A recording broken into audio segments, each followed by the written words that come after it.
마지막으로 배워볼 텐데 오늘은 성령 하나님으로 하나 되는 우리라는 제목을 가지고 말씀의 은혜를 한번 나눠보도록 할 거예요.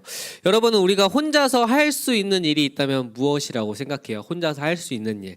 요즘은 뭐 혼자서 할 수 있는 일이 할 수 있는 일이 많고 또한 할 수 없는 일이 많은데, 예전에는 이제 목사님 세대 때는 이제 혼자 뭐 밥 먹기, 그 혼자 하기에 대한 막 강도가 있어서 강도, 이 도둑 말고 혼자 할 수 있는, 뭐 처음에는 뭐 혼자 걸어가기, 뭐 혼자 밥 먹기, 혼자 고기 구워 먹기, 뭐 혼자 여행 가기, 이런 단계가 있었는데 요즘은 이제 혼자 하기 이런 것들이 많거든요. 그런데 이제 혼자 할 수 없는 일이 있어요. 혼자 할 수 없는 일. 이 스위스 의사이며 작가인 이 폴 투르니에라는 사람이 이렇게 말했어요. 이 세상에서 혼자 할 수 없는 일이 있다. 그것은 바로 결혼하는 것과 그리스도인이 되는 것이다 라고 이렇게 얘기했어요. 이 폴트리니 스위스 의사이자 이 심리학도 전공을 하신 이 의사이자 작가인 이분이 크리스찬인데, 이분이 이렇게 얘기했어요. 혼자 할 수 없는 일이 결혼하는 것과 바로 그리스도인이 되는 것이라고 이렇게 설명을 했어요. 결혼을 혼자 할 수 없는 것처럼 그리스도인이 되는 것도 혼자 할 수가 없어요. 우리가 잠시 앞뒤 좌우를 살펴보면 혼자가 아니라 우리가 함께 모여서 예배를 드리고 있죠. 하나님이 우리를 혼자가 아니라 공동체로 이 자리에 부르신 이유는 그리스도인이 될 수 있도록 하기 위함이세요. 그래서 우리는 우리에게 서로가 꼭 필요한 존재예요. 믿음 생활을 할 때는 혼자가 아니라 두세 사람이 모여서 공동체를 이루고 하나님을 예배하는 곳이 바로 교회의 본질이거든요. 이렇게 우리가 함께 모여서 예배 드릴 수 있도록 도와주시는 분이 바로 우리가 계속해서 살펴보고 있는 성령 하나님이세요. 우리가 계속해서 지금 성령님에 대해서 배우고 있는데, 성령 하나님께서 하시는 일이 무엇이 있다고 했죠? 우리가 말씀을 들었을 때 그 들은 말씀을 깨닫게 해주시고, 그리고 들은 말씀을 믿고 구원에 이룰 수 있도록 도와주시는 분이 바로 성령 하나님이시다라고 우리가 계속해서 배우고 있죠. 우리는 우연히 이 자리에 있지 않아요. 아무 이유 없이 이 자리에 오지 않았고, 내 의지와 내 생각으로 오늘 교회 가야지, 오늘 교회 가지 말아야지 라고 생각할 수 있지만, 우리가 이렇게 올 수 있는 이유는 성령 하나님의 도우심이 있었고, 그렇기 때문에 이 자리에 나와서 예배할 수 있다. 성령께서 우리 마음에 믿음을 불러 일으켰기 때문에, 그렇기 때문에 우리가 이 자리에 나와서 예배를 할 수 있었다가 바로 성령 하나님의 역할 중 하나이다라고 이렇게 얘기할 수 있어요. 이처럼 우리는 혼자 살아갈 수가 없어요. 왜냐면 성령 하나님의 도우심이 없으면 우리는 이 세상 가운데 나아갈 수가 없거든요. 믿음이 나로부터 시작하지 않는 것처럼 그리스도인도 혼자가 될 수 없어요. 하지만 오늘날 많은 사람들이 아까 말했던 것처럼 이제 혼자 사는 게 익숙해져 가고 있거든요. 요즘엔 그런 프로그램들이 많잖아요. 뭐 혼자가 돼도 나아가는 거, 나 혼자 산다처럼, 뭐 개인이 중시되고 자기 중심의 생활 방식이 점점 익숙해져 가는 것을 느끼고, 미디어에서도 그런 거를 되게 멋있는 모습처럼 보여주게 하고 있어요. 여행을 가는 것도 요즘 프로그램 보면 여행 가는 게 정말 많죠. 여행 가는 거 유튜브들도 그런 거 많고. 그래서 나 혼자, 옛날에 한창 유행했던 단어가 욜로라는 단어가 있잖아요. 욜로로 살다가 골로 간다라는 글 많이 있었어요. 왜냐면 내가 좋자고 막 쓰다가 이제 모아놓은 돈이 없이 그냥 이제 저축해놓은 돈 없이 그냥 지금을 즐기자, 까르페 디엠처럼 살다가 이제 돈이 없이 막 힘들어져 가는 삶. 그래서 이제 막 욜로의 삶이 이제는 유행이 아니라 그게 이제 뒤처져 버린 삶이 되었어요. 왜냐면 우리 막 유튜브에도 그런 거 많잖아요. 요즘 부캐처럼 내가 차를 살 때도 중고차, 그 집은 단칸방에 살지만 그 차는 외제차를 사가지고 그걸 대출을 다 받아가지고 사가지고 그렇게 사는 멋있는 삶을 살다가 이제 차가 고장이 나면 차 수리비에 허덕여서 빚은 막 쌓여가고, 그 다음에 그걸 갚지 못해가지고 다시 이게 어려워지는 삶을 사는 삶. 이렇게 욜로의 삶이 처음에는 멋있어 보이고 조장을 했는데 그것이 이제 멋있지 않고 힘들어지는 삶이라는 것을 알게 돼요. 이처럼 이 요즘 세상은, 미디어나 세상에서는 자기 혼자 멋있는 삶, 결혼은 굳이 중요하지 않다, 결혼하는 건 굳이 중요하지 않고 혼자 사는 삶이 중요하다라고 이렇게 얘기하고 있어요. 우리는 공동체보다 개인이 더 중요시 되는 삶을 오늘날 우리가 살아가고 있거든요. 심각한 것은 그리스도인 중에서도 이렇게 살아가는 것이 또 이렇게 그 혼자 사는 것이 굉장히 멋있고 좋다고 생각하는 사람들도 많아요. 제 신앙은 제가 알아서 할 테니까 간섭하지 말고 모임에도 참석하지 말라고, 모임에도 참석하라고 말하지 말고, 뭐 구역이나 교회 어떤 행사나 이런 것들 참여하라고 저한테 말하지 마세요. 저는 그냥 혼자 와서 예배만 드리고 가고 싶으니까 저한테 이래라 저래라 하지 마세요. 저를 내버려 두세요 라고 하는 신앙인들이 많아졌어요. 왜냐면 이 사회적 문화가 이제 이렇다 보니까 교회도 이런 문화가 들어오게 된 거예요. 원래 공동체는 계속해서 우리 교회는 계속 모여서 함께 예배드리는 것이 중요하거든요. 그래서 코로나 시대 때 사람들이 굉장히 좋아해서 이제 모이기를 힘쓰다가 이제 모이지 않은 거, 각자 집에서 이 유튜브를 보면서 예배를 드리기 굉장히 편해졌어요. 그래서 사람들이 온라인도 이제 활성화가 되고 유튜브나 이런 것들이 많으니까 집에서 누워서 예배를 보는 것이 정말 편해졌는데, 그 코로나의 여파를 지나면서 사람들이 온라인으로 예배를 드리는 것이 굉장히 뭐라고 해야지, 한계가 있다는 걸 깨달았어요. 그 영혼이 채워지지 않는. 왜냐면 우리는 모이는 것에 집중을 해야 주님께서 그곳에 예배의 은혜가 있을 것이라고 얘기를 해줬고, 또 우리 교회뿐만 아니라 온라인으로 하는 것이 좋았다라고 한다면 이미 공교육에서도 그렇게 너희들 학교에 오지 말고 그냥 공부를 온라인으로 드리라고 했을 거예요. 모이지 말라고. 근데 모이는 것에는 힘이 있거든요. 힘이. 왜냐면 하나님께서 성부, 성자, 성령 이 삼위일체 하나님께서 우리를 창조하실 때 그 공동체성이 우리 안에 들어있어요. 왜냐면 삼위일체 하나님이 우리를 그렇게 창조했기 때문에 우리는 모여야 살아갈 수 있어요. 그런데 우리는 이제 개개인의 삶에서 코로나를 지나면서 개인의 삶이 행복하지 않을까라고 생각했지만, 학업에서도 종교에서도 여러 가지 상황에서도 공부를 하거나 교회의 믿음을 할 때 각자 온라인으로 드리는 것이 결국 믿음이 감소되고 교육적인 것도 감소되었다는 것이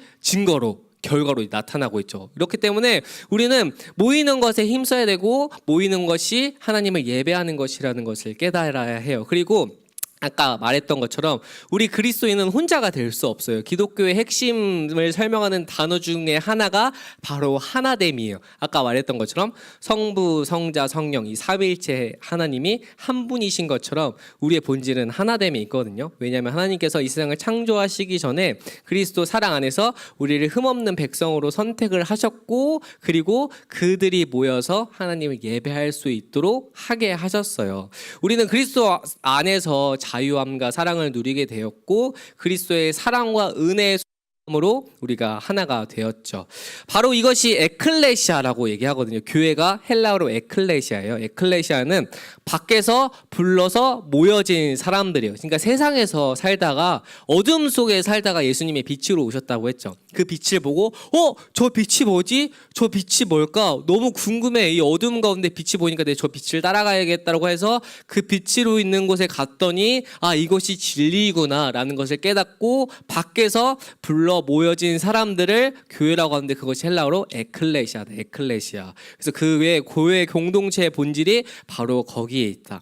이런 바울 선생님은 에베소서 2장에서 이 하나됨의 아름다움을 설명을 하고 있거든요. 하나됨의 아름다움. 에베소서 2장 18절에서 이렇게 얘기하고 있는데, 이는 그로 말미암아 우리 둘이 한 성령 안에서 아버지께 나아감을 얻게 하려 하심이라 라고 이렇게 얘기를 했어요. 이게 무슨 말이냐면, 그러므로 우리 모두는 그리스도를 통해 한 성령 안에서 아버지께로 나아갈 수 있게 되었습니다 라는 뜻이에요. 교회 공동체가 하나 되게 하는 사역은 바로 성령님의 도우심의 사역이라는 뜻이에요. 성령님께서 신앙생활을 홀로 하지 않도록 내버려 두지 않으시고 아버지께 나아가서 함께 예배하도록 하세요. 즉 우리가 코로나 시기를 겪으면서 되게 좋다고 생각했던 그 온라인 예배, 온라인으로 모이는 것들이 되게 생각하는 것처럼 되게 새로운 개념이다. 너무 좋은 것 같다. 각자의 자리에서 예배를 하고 각자의 자리에서 모임을 나누는 것들이 너무 좋은 것 같다라는 것이 결국 성령님의 사역이 아니라는 것을 바울 선생님은 얘기했고, 그 결과가 그렇게 온라인으로 모였을 때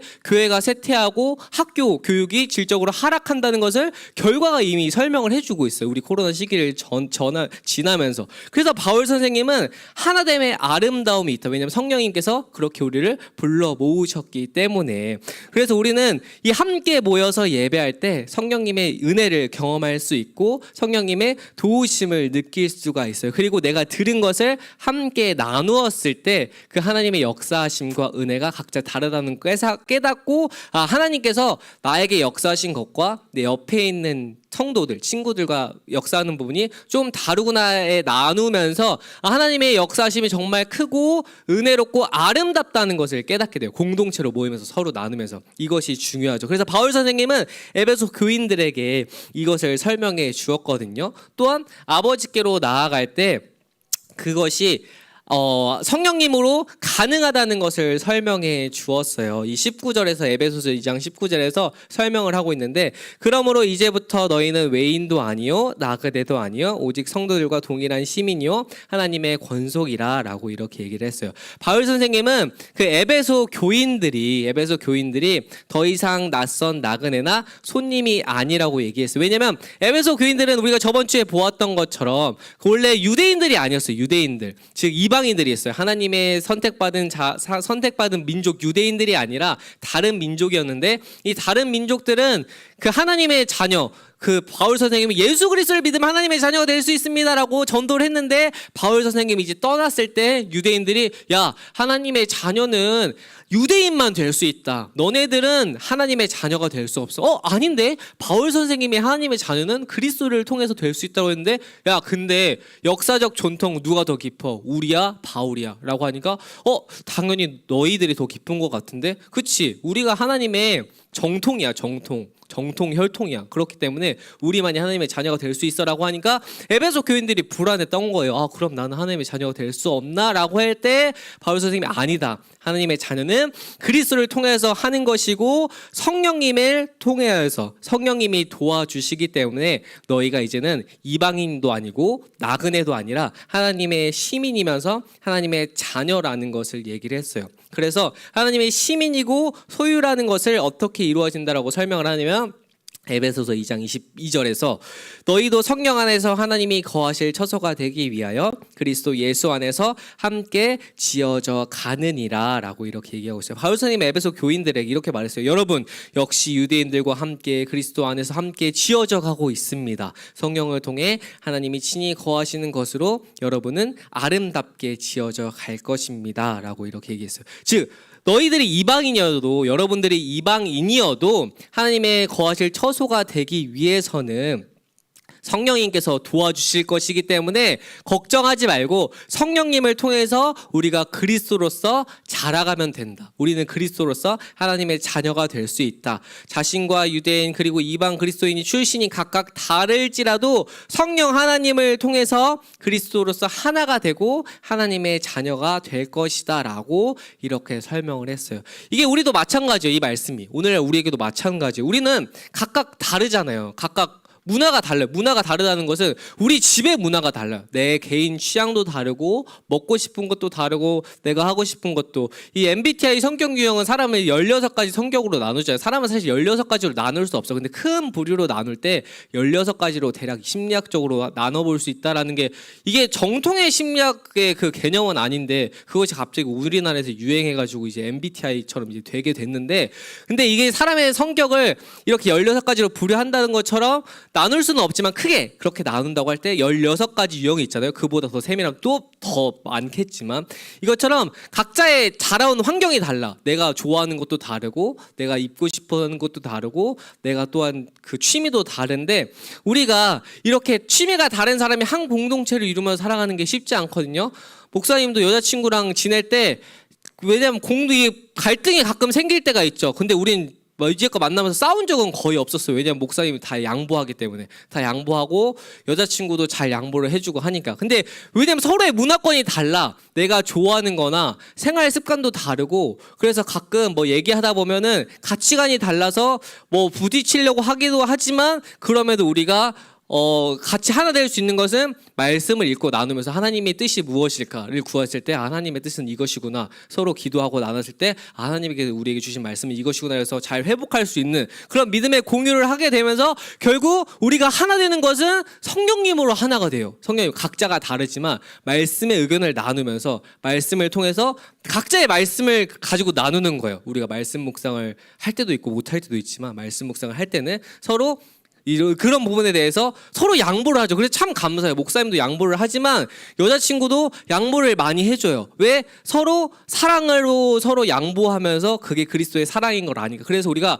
정말 감사한 거는 다른 문화권의 사람이에요. 나도 정말 다르고 내 여자친구도 다른데 우리가 결혼할 수 있겠다는 그 생각이 들었을 때는 말씀으로 하나 되어서 그 말씀의 은혜를 누리면서 우리가 그리스도로서 하나 되었을 때 우리가 결혼할 수 있겠다라는 확신을 딱 받게 되었어요. 이것처럼 우리는 각자 다르거든요. 각자 너무 달라요. 각자 달라요. 왜냐면 부모님이랑도 다르잖아요. 부모님이랑 나의 생각조차도 다른데 그 나랑 DNA가 정말 비슷한 우리 부모님과도 나의 생각이 너무나 다른데 우리가 하나 될 수 있는 그 은혜가 바로 예수 그리스도께 있다. 그래서 목사님이 올해 여자친구를 만났지만 그 결혼하게 된다고 생각했을 때 또 너무 기뻤어요. 이 사람과 이 어려운 삶을 어렵겠지만 분명히 다투고 어렵겠고 힘들겠지만 결혼한 친구들도 그렇게 힘들다고 하지만 목사님들의 의견을 들었을 때 그래도 말씀 안에서 세워져 가서 그 그리스도의 가정을 이루어갔을 때 그 행복함이 넘쳐난다는 것을 우리는 그 시작을 말씀을 통해 깨달았죠. 그래서 우리 친구들도 그 그리스도의 은혜를 통해서 말씀을 통해서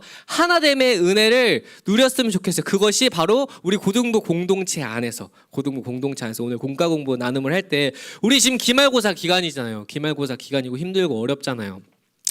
이때 우리 친구들의 옆에 있는 친구들에게 우리 기말고사 기간이지 힘들지 서로 같이 힘내자. 우리 같이 서로 힘들지만 나도 나를 위해서 기도할 때 너를 위해서 기도할게라고 하면서 오늘 각자 공과 공부 나눔 때 서로 각자의 기도 제목을 하나씩 나눴으면 좋겠어요. 나누고 그것을 가지고 한 주간 동안 나를 위해서뿐만 아니라 내 옆에 있는 친구들 위해서 기도하면서 우리가 말씀으로서 세워져가는 우리가 사랑의 공동체가 되어가는 우리 고등부가 되어갔으면 좋겠어요. 왜냐하면 성령님의 사역이 그것이에요. 성령님의 사역이 우리가 말씀에 근거하지 못하면 우리는 서로 멀어질 수밖에 없어. 그래서 목사님이 이번에 처음에 고등부를 시작하면서도 학기 시작을 위한 기도회도 했죠. 친구들이 많이 맞아요. 안 오기도 하고 했지만 그럼에도 목사님 계속 현장에 모이려고 하는 이유는 현장에 모일 때 성령님의 역사하심이 있고 오늘 바울 선생님이 말했던 것처럼 그리고 모였을 때 그 힘이 있어요. 모일 때 힘. 그게 성령님의 힘이고 우리가 앞으로 너희들이 여자친구나 남자친구를 만날 때에도 다른 것도 중요하지만 말씀을 기준으로 잡아야 서로 연합하여서 서로 양보할 수 있는 마음이 생겨요. 그리스도의 사랑으로 정말. 근데 또 같이 살을 부대끼고 살면 어떨지 모르겠지만 그럼에도 우리가 하나 깨달은 것은 말씀에 중심을 줄 때 그 안에서 그 그리스도의 연합의 사랑 우리가 구원을 받은 그 성도가 예수 그리스도의 죽음으로 부활했던 그 연합이 예수님을 믿을 때 우리에게 있는 것처럼 그 은혜의 기쁨이 기쁨으로 나누오는 것처럼 말씀에 근거해서 서로 연합할 때 그 은혜의 풍성함과 아름다움이 우리들의 삶에 임할 것이에요. 그것을 풍성히 누리면서 이번 한 주간 옆에 있는 친구들에게 그렇게 사랑으로 하나 되어서 나아가는 우리 고등부 모든 공동체가 되기를 주님의 이름으로 소망하겠습니다. 우리 잠시 말씀을 위해서 기도하고 잠시 또한 기도 제목을 나누고 기도의 시간을 가져보도록 할게요. 잠시 기도.